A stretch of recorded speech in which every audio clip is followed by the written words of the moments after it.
La clase que viene, no la voy no la voy a dar el miércoles, voy a grabar un video y se lo voy a dejar desde el martes a la tarde.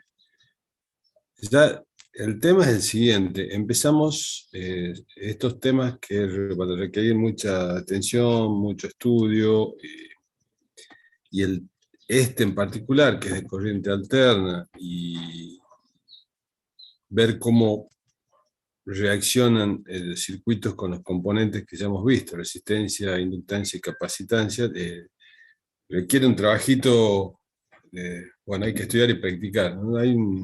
Yo les voy a dar en esta parte solo ejemplos sencillos. Antes del parcial, en todo caso, vemos ejemplos un poquito más complicados que lo que ustedes tienen que resolver en la parte práctica. Pero la clase que viene es de ondas electromagnéticas, ¿no? Voy a hacer la explicación lo más sencilla posible porque en realidad se usa mucha matemática para demostrar que el campo eléctrico y magnético, ambos variables, son el sustento del soporte de una onda electromagnética. De todas maneras, eso nos interesa en los conceptos, por eso voy a apuntar ahí, así que, digamos, repito, el miércoles que viene no vamos a tener clases, les voy a dejar el video.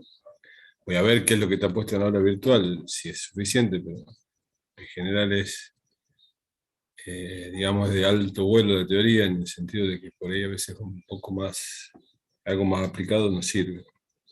Este, bueno, dicho esto, largamos a grabar y empezamos con el tema. Recording in progress.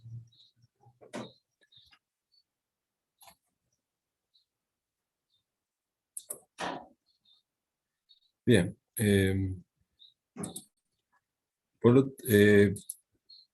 Lo que vamos a ver ahora es finalmente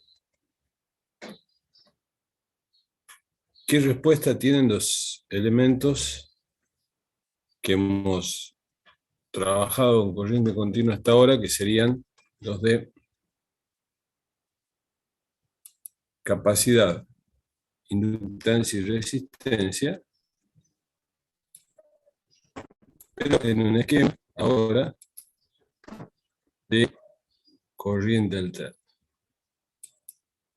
Espérenme que vuelvo a poner de vuelta y admita a esta gente.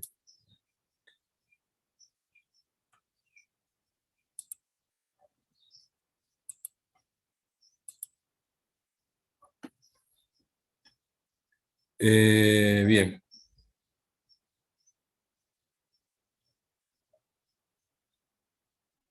Entonces, como punto de partida, y tomando la misma idea de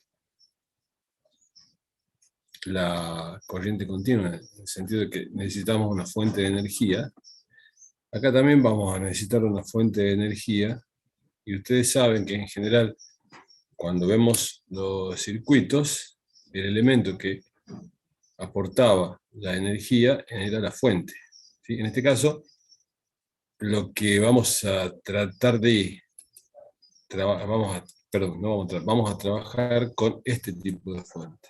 Ahora la corriente alterna. El origen de esa fuente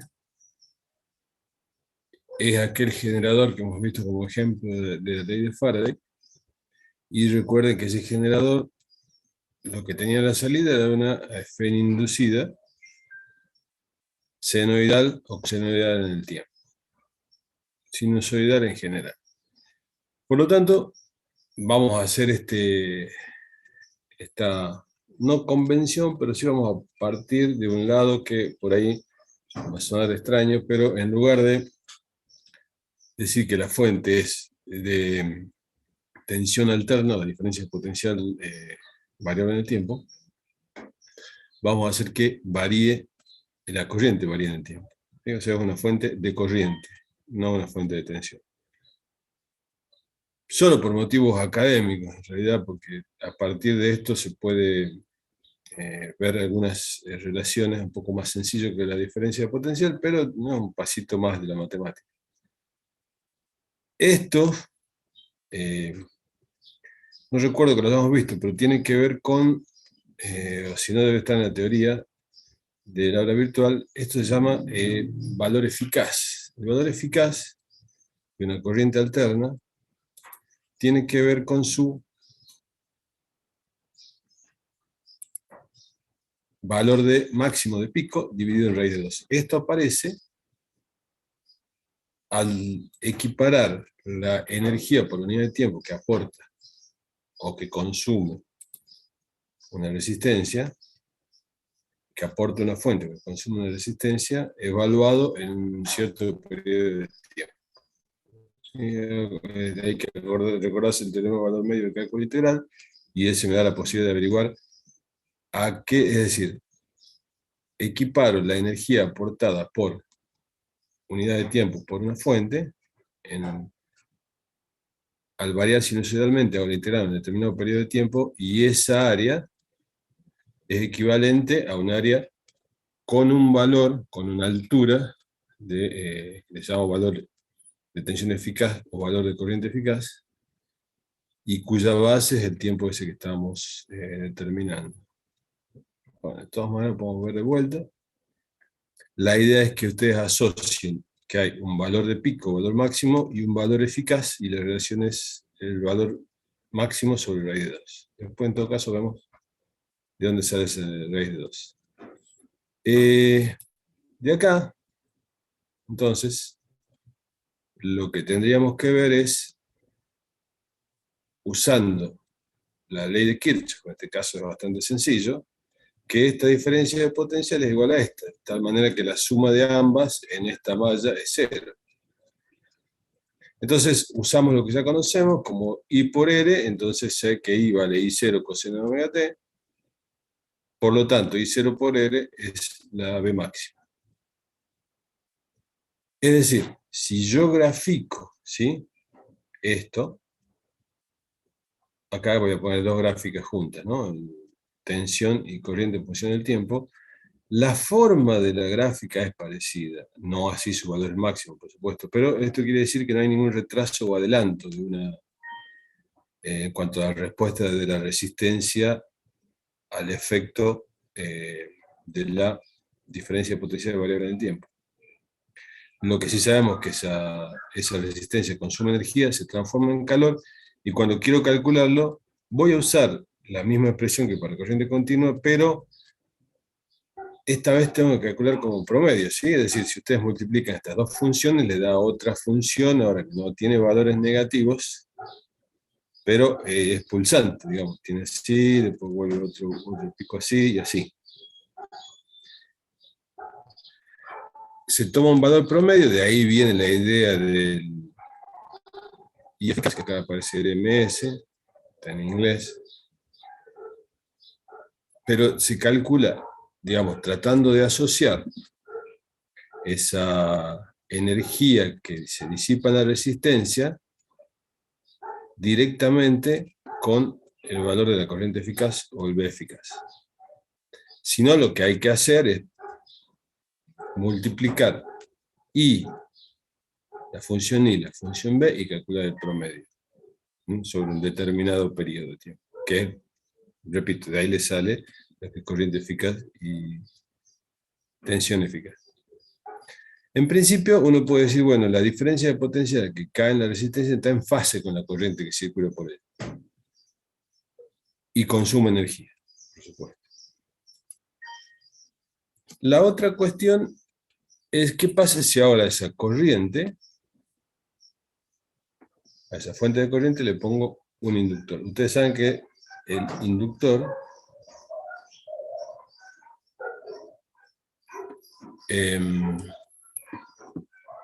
tiene una fena autoinducida. Al variar la corriente, varía su campo magnético y aparece una fena inducida, pero también vale lo que decíamos respecto a la ley de Faraday, ¿sí? Entonces planteo la ley de Faraday, perdón, la ley de Kirchhoff, planteo para este circuito, donde la suma de las dos es igual a 0, despejo la caída de potencial y derivo la corriente en el tiempo, porque se acuerdan ustedes que una de las expresiones que habíamos encontrado para la Fe autoinducida era L de I de T.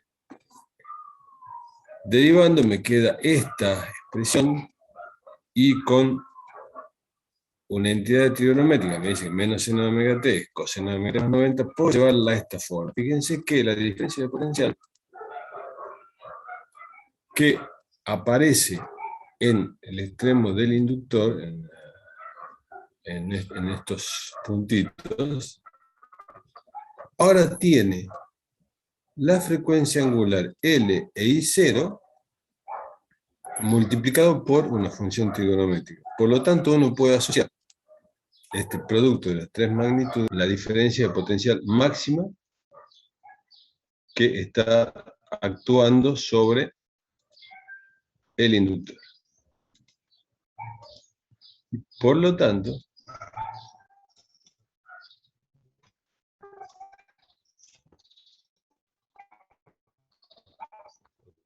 lo que uno puede decir es que la diferencia de potencial se ve máximo coseno de omega t más pi sobre 2, o 90 grados, y cuando uno va a graficar las dos funciones de conjunto, fíjense, cuando por cero quién pasa primero, aparece la diferencia de potencial.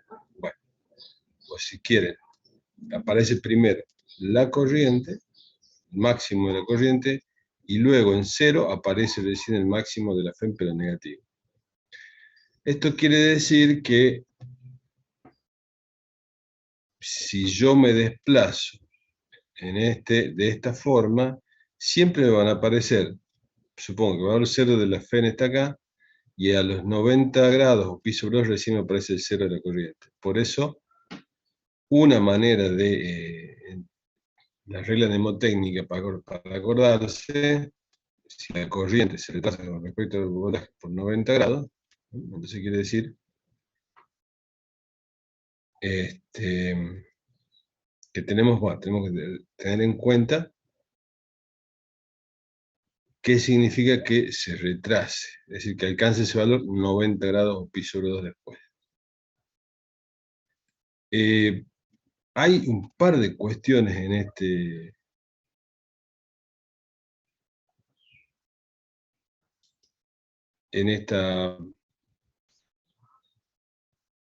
este tipo de circuito.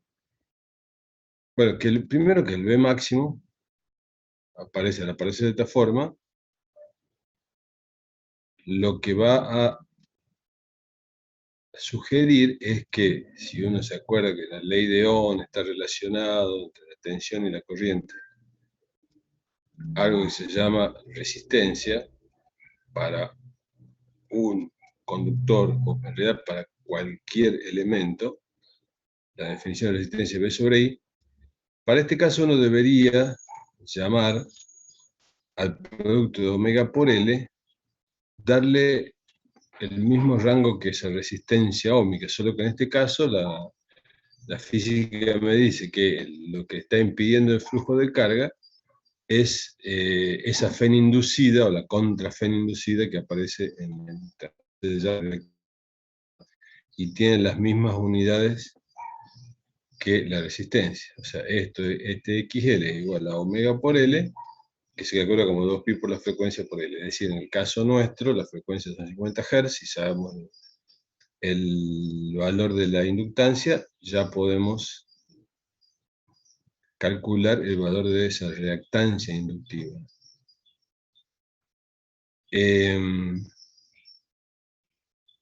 Bien, entonces, voy a tener que corregir algo porque estaba bien la diapositiva anterior. En realidad, cuando yo vengo así, me tengo que fijar en los valores para no confundir en el negativo y en el positivo, ¿sí? Por ejemplo, si vengo a partir de cero, me voy hacia la derecha, lo que me aparece primero es la FEN y después la corriente. Por lo tanto, la FEN atrasa a la corriente. No voy a corregir ese diapositivo. Sí, es exactamente al revés de lo que decía en la diapositiva anterior. La FEN aparece primero y después aparece la corriente en la inductancia.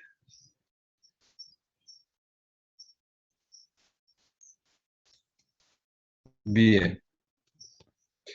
Lo que les decía, digamos, si en un caso concreto sencillo, si una bobina tiene una resistencia de 1 ohmio y una inductancia de 0,300 Henry, fíjense lo que me piden calcular. Es bastante realista este valor, la resistencia de un alambre en general, si construye una bobina con alambre, la resistencia de alambre es bastante bajo. Digamos, con corriente continua no hay reactancia inductiva, así que directamente la corriente se calcula como V sobre R y me da 120 amperes. ¿Sí? Cuando tengo conectado 120 voltios. Ahora, si hay 120 voltios de corriente alterna, estábamos hablando, fíjense que cuando remarca RMS, que es, vamos a ser indistinto para nosotros, valor eficaz, sí, por supuesto, aparece una reactancia inductiva. Si la calculo es 2pi por la frecuencia por L, digamos, esta para nuestro caso debería ser 50, sigamos con este ejemplo de Estados Unidos, y me da 113 ohms. ¿Sí? Comparado entonces, esta resistencia, porque en corriente alterna aparecen las dos, por supuesto, esta resistencia con esta, uno podría despreciar la de la resistencia óhmica y la corriente que circula, en el caso de corriente alterna, fíjense que prácticamente 1 ampere. Muy distinto, o sea, el circuito reacciona muy distinto cuando tengo alterna o cuando tengo continua.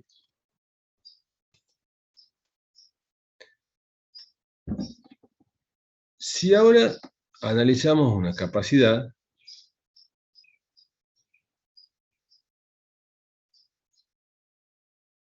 fíjense ustedes que lo que tenemos que usar, por eso era el tema de usar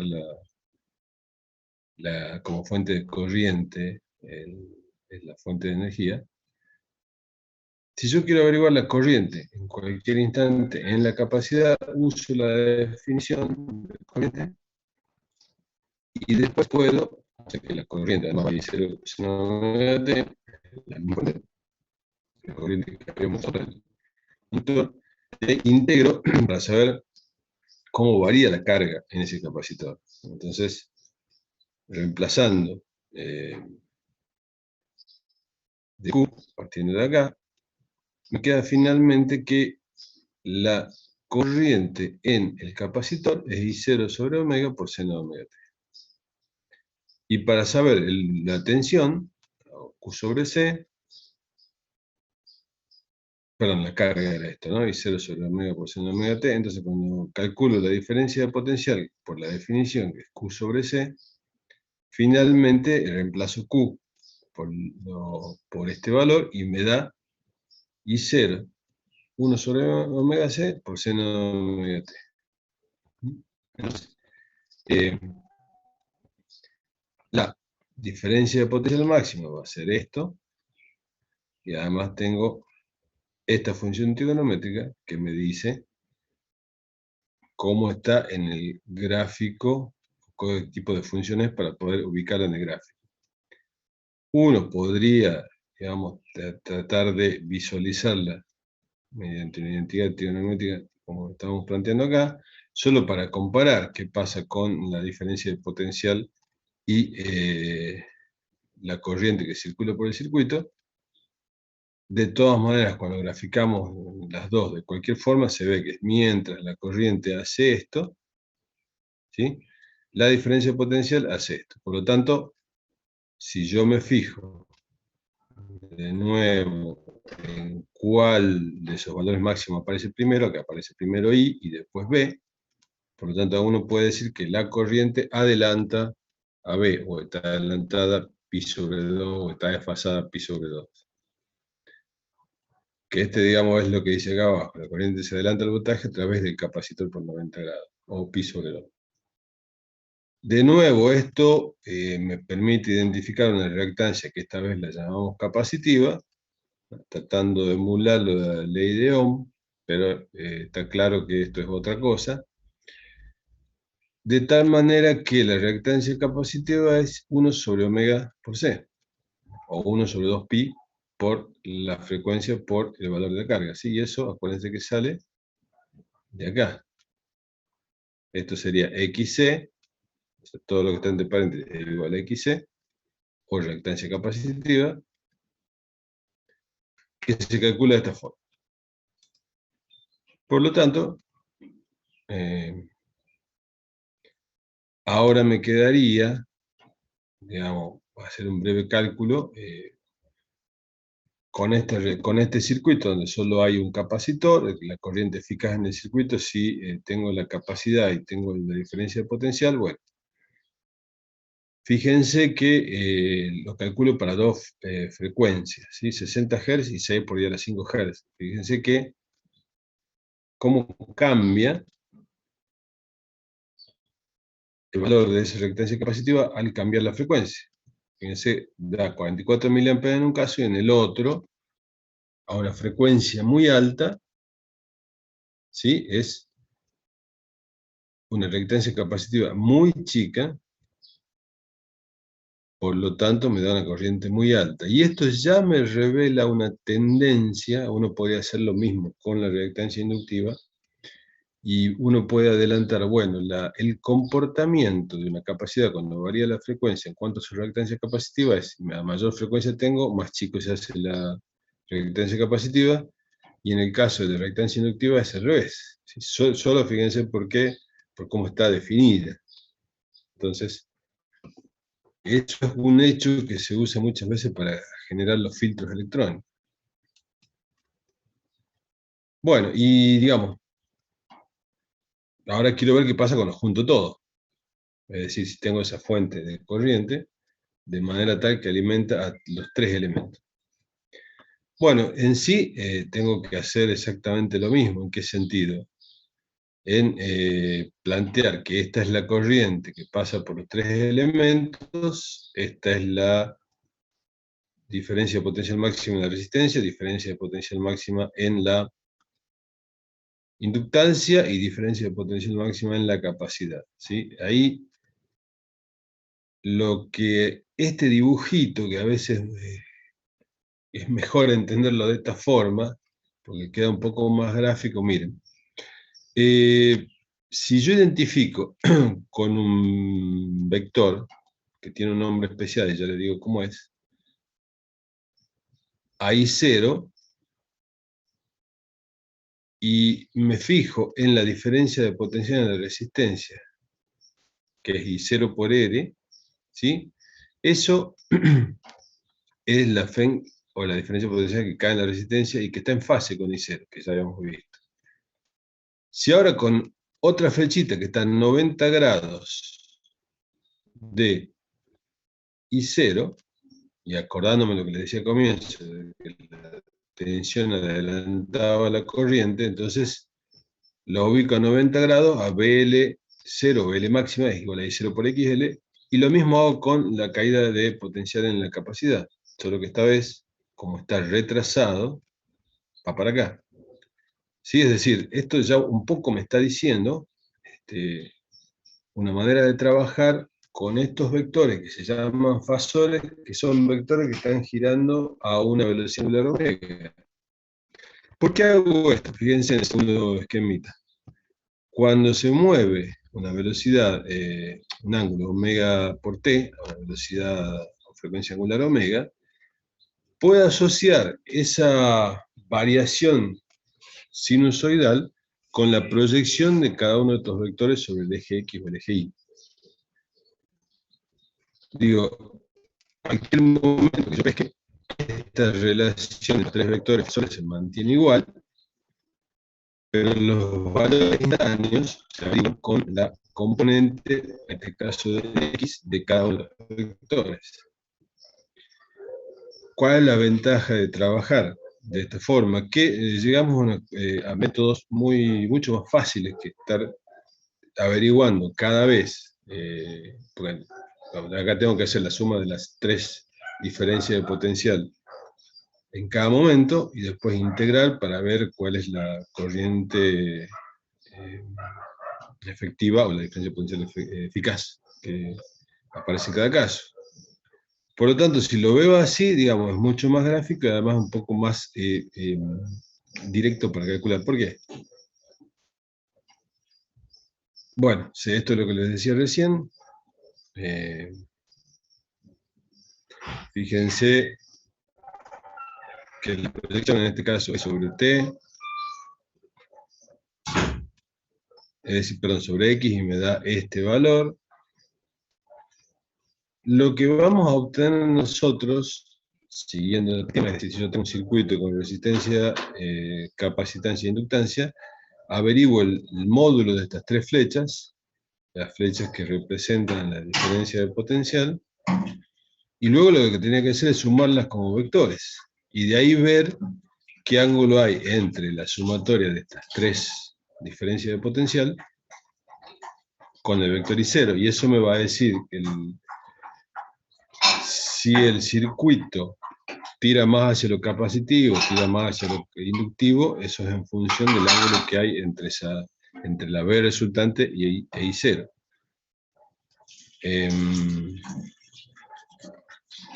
Por lo tanto, digamos, cuando uno hace eso, bueno, fíjense que esto es lo que estoy haciendo acá.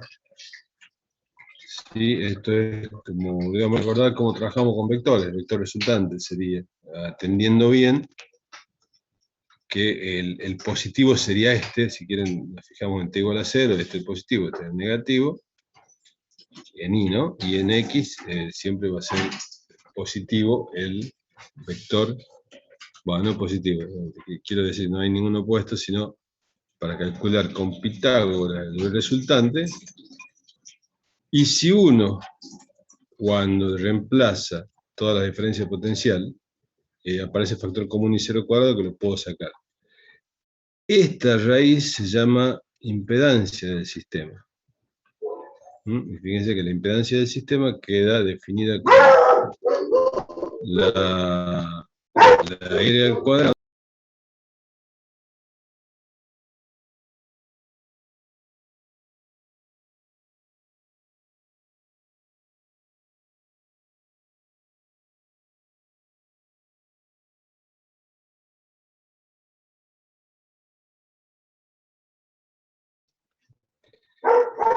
Y como les decía, la impedancia se queda con la raíz cuadrada de r al cuadrado más, fíjense, la reactancia inductiva menos la capacitiva, eso elevado al cuadrado.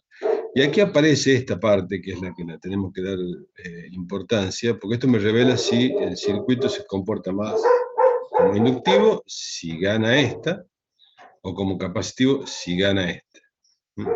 En todo caso, acá me aparece a mí me debería aparecer la resultante, y después comparándola con I0, ahí voy a ver bien clarito si se adelanta o retrasa.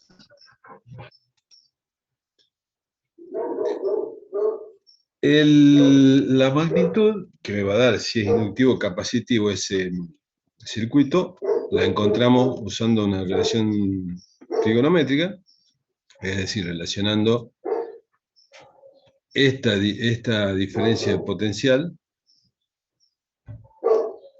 que caen los elementos, es decir, BL0 menos B0, sobre BL0, ¿sí? Que en todo caso, reemplazando por los valores, me quedaría la diferencia de las reactancias, pero siempre en este orden, ¿no?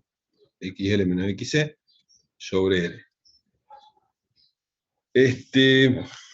Si XL es mayor que XC, el circuito es inductivo, y eso quiere decir que la corriente se retrasa con respecto a la tensión por phi. Si pasa al revés, si es capacitivo, o sea, si predomina esto, que la tangente de phi no es negativo, entonces eso va a decir que la corriente se adelanta a la tensión. Eso se llama, al coseno de ese ángulo se llama factor de potencia. Y por último, la potencia promedio que disipa ese sistema de tres elementos en serie conectados a una corriente alterna, se calcula como, y esto tienen que acordarse de la ecuación de potencia, solo que en lugar de poner esos valores de continuo, ponen los valores eficaces. En este caso sería I cuadrado eficaz por z coseno de phi, o I eficaz por coseno de phi. Factor de potencia se llama justamente porque acompaña a esta expresión que nos define la cantidad de energía por unidad de tiempo que nos da el circuito, que consume el circuito. Bueno, después acá hay otra cuestión que vamos a avanzar después, es decir, bueno, esa energía, ¿qué rol juega? En realidad la energía se disipa tal y cual como en la corriente continua, solo se disipa en la resistencia, y lo que hace la capacidad y la diferencia de potencial, perdón, y la inductancia es intercambiar energía en el circuito. De todas maneras, digamos, tiene su influencia en cómo se va consumiendo esa energía. Un ejemplo, digamos, sencillo, dándole valores, lo planteo acá. La frecuencia es 500 Hz y la fuente es 90 volt eficaz. Entonces, calculamos la corriente del circuito, las lecturas del voltímetro que trae cada elemento y el ángulo de fase phi y la potencia disipada en el circuito. Digamos, vamos a usar todo lo que hemos visto ahora, hasta ahora. ¿Qué sería? Digamos, para calcular la corriente, lo que hay que encontrar es la reactancia inductor y de capacitor, es decir, estas ecuaciones que nos decían la reactancia inductiva y la reactancia capacitiva, reemplazo y me queda para esa frecuencia, 500 Hz, la reactancia inductiva 94.2 y la capacitiva 26.5. Para calcular la impedancia total, uso esta ecuación, acuérdense que era R cuadrado más XL menos X al cuadrado y raíz de todo esto. Esa es la impedancia, y me da 72,2 ohms.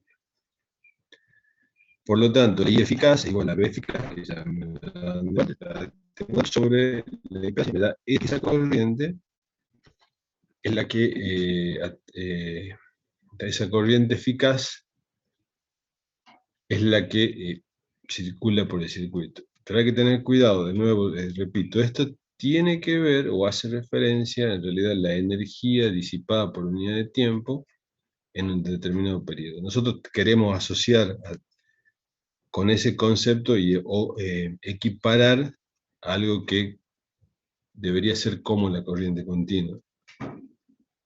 Pero acuérdense, tomen con pinzas siempre estos valores y no se olviden de hacer el cálculo, porque si no estamos hablando de otra cosa. Y el voltaje eficaz a través de cada elemento, bueno, lo sacamos, fíjense, I por L, I por XL, I por XC, y me da estos valores. Y ya, digamos, evidentemente, si sumo estos valores, no van a dar la diferencia de potencial eficaz de esta, ¿no? Hay que tener cuidado, porque lo que estoy calculando, y hay que acordarse de los fasores, de los vectores que giraban. Fíjense que son, nunca nosotros hemos sumado los módulos de vectores para sacar el vector resultante. Eso no se hace. Bien. El ángulo de fase, bueno, uno puede tomar la parte inductiva más capacitiva o la otra parte para sacar el ángulo de phi. Calculado así, este que me da este ángulo y este ángulo de que está pasando la diferencia potencial entre los tres elementos en serie con la corriente que circula a través de él. Entonces, si es positivo, significa que la reactancia inductiva es mayor que la capacitiva, o sea que el circuito se comporta como inductivo. Cuando digo se comporta como inductivo, quiere decir justamente que el phi es positivo, o sea que la B resultante va a estar adelantada a la corriente por ese ángulo. Finalmente, la potencia la calculo y me da 39 vatios, ¿sí? Fíjense. Y eficaz por coseno de phi. Bueno, acá hay un tema que tiene analogía con oscilaciones mecánicas, de lo cual no conozco bien si lo han visto, pero por ahí sirve para ver algo de lo que se haya visto antes. En este caso,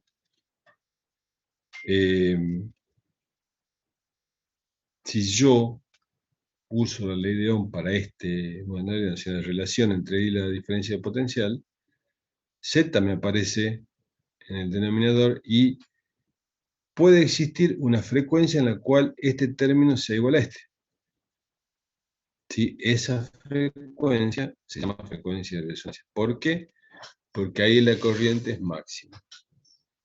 Es decir, si esta le gana a esta, seguro que el Z es distinto a R, y lo mismo pasa si esta le gana a esta.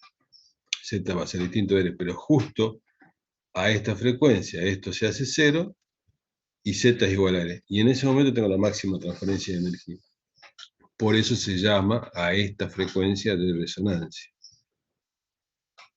Es decir, eso, equiparando lo que pasaba con oscilaciones mecánicas, uno debería pensar que había un sistema que provee energía, o digamos, teniendo un sistema con movimiento oscilatorio, o sea, con un sistema que va perdiendo energía, yo pongo una fuente externa que le va aportando energía, y si coinciden el ritmo con que la fuente externa le aporta energía con el gasta energía ese sistema, esa es la frecuencia de resonancia, y eso es lo que está pasando acá.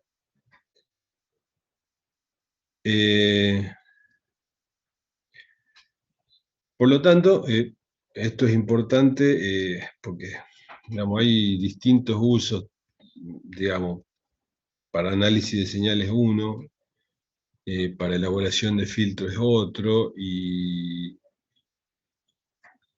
aparecen en distintos sistemas en los cuales uno tiene que analizar teóricamente el comportamiento, ya no le digo solo eléctrico.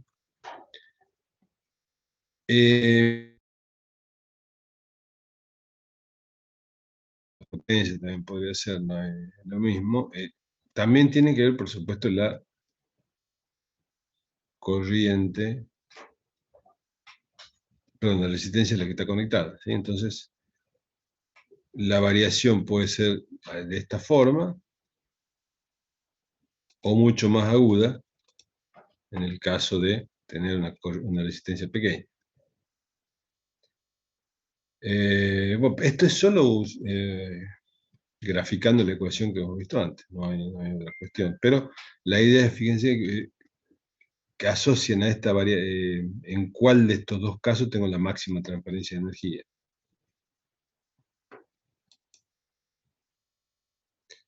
Bueno, y acá, y no lo he encontrado, bueno, había encontrado todo esto que les decía para verlos. Tengo el circuitito acá, una simulación que he encontrado el año pasado, en lo cual, a medida que uno ponía el valor de tensión alterna, dibujando, eligiendo los valores de R, de la capacidad y de L, y el valor de la frecuencia, uno iba encontrando todo lo que les decía. Es decir, acá me da cómo varía la tensión, cómo varía la tensión en la resistencia, en la capacidad y en la inductancia, ¿sí? Me daba los vectores, esto que les decía, y por el otro lado, en esta expresión de z a la menos 1, que tiene que ver con la curvita de resonancia que hemos visto, ¿dónde estaba parado? Sí, ya voy a ver si la puedo sacar de acá. Sí, ahí está, ahí aparece el link. Bueno, ya vamos a ver si lo llevamos para ahí. Pero bueno, esto sería la clase de hoy, ahora lo vemos si me da bolilla. Sí, bueno, voy a cambiar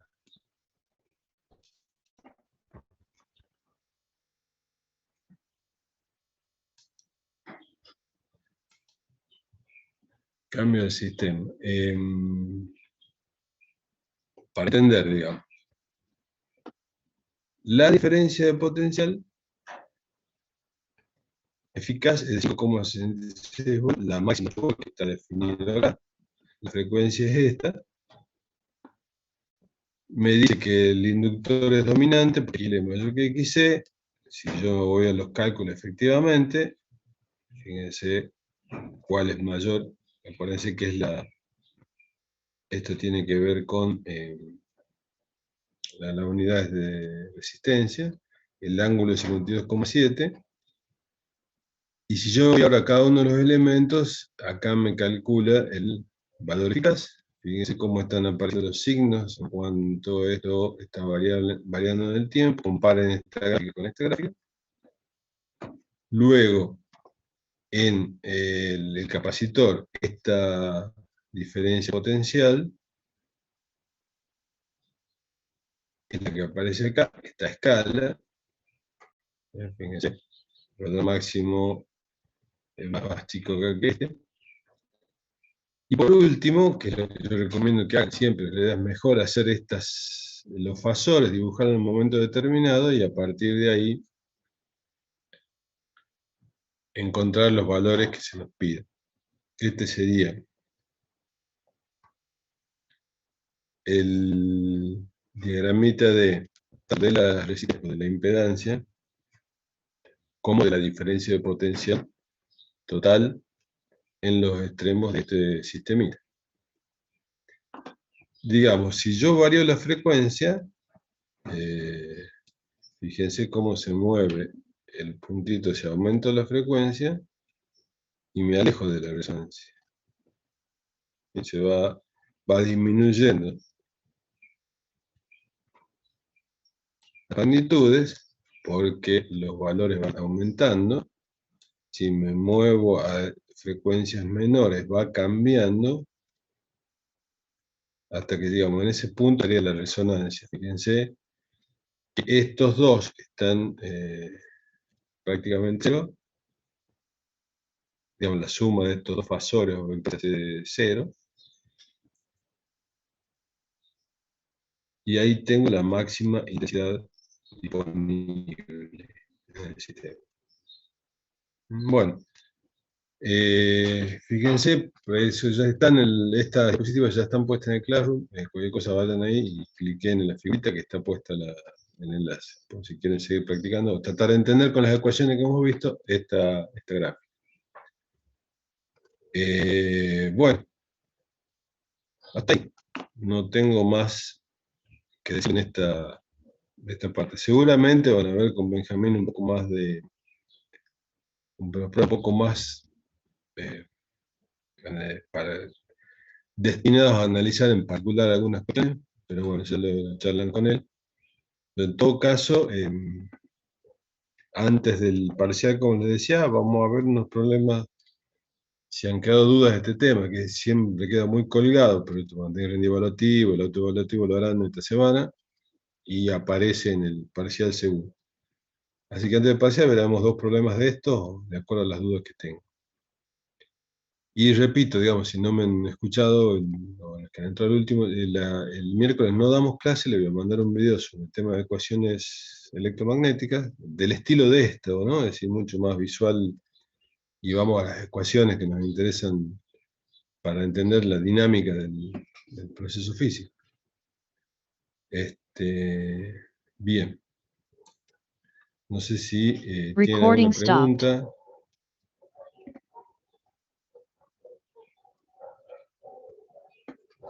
Si no,